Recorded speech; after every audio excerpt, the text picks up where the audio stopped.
ഇവന്മാരുടെ ഈ നടപ്പും മട്ടും കണ്ടിട്ടാണ് യവന്മാരുടെ തന്തയെ വിളിച്ചത്. ഇപ്പൊ തന്നെ കണ്ടപ്പോ എനിക്ക് തന്റെ തന്തയ്ക്ക് വിളിക്കാൻ തോന്നുന്നു. അയ്യോ പപ്പ വരൂലാട്ടാ, പപ്പ ഡെഡാണ്. തന്നെ ഇപ്പൊ ഈ കോളേജിലോട്ട് വിളിപ്പിച്ചെന്തിനെന്നറിയോ? എന്റെ മക്കൾ ടോപ്പർ എന്ന് പറയാനാണ്. ടോപ്പർ അല്ല, പോപ്പർ അടക്കം രണ്ടും പൊട്ടിയത്. എന്റെ പൊന്ന് പപ്പ, ഇവരിപ്പോ പഠിപ്പിക്കണമെന്നില്ല, ഭയങ്കര ഉളപ്പാണ്. ആ സാർ ഓട്ടോമാറ്റിക് പഠിപ്പിച്ചിട്ട് കീറിടാനാ, കൊള്ളാല്ല. പിന്നെ തന്റെ ഈ മൂത്ത മോൻ ആ ജിണ്ടാപ്പി എന്താണ്? ആ ഒരു കഴിവില്ലാത്തൊരു ഇറക്കൻ. അത് പറയല്ലേ സാറേ, ഡെയിലി 3 പാക്കറ്റ് സിഗരറ്റ് ഒറ്റയിരിപ്പിന് വലിച്ചോളിയും മച്ചാൻ.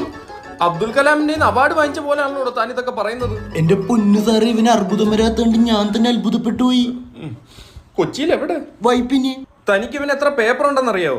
ഇന്നലെ ഞാൻ 2 പേപ്പർ ജോയിന്റ് അടിക്കാൻ വേണ്ടി കൊടുത്ത്. നീ പുതിയതല്ല വാങ്ങിച്ച? പപ്പ അറിയാതെ ഞാൻ എന്തെങ്കിലും ചെയ്യുവോ പാ? ആ ഇല്ല, അതങ്ങനെ സംഭവിക്കൂല. എടോ ആ പേപ്പർ അല്ലടോ സപ്ലൈ. സപ്ലൈയാ?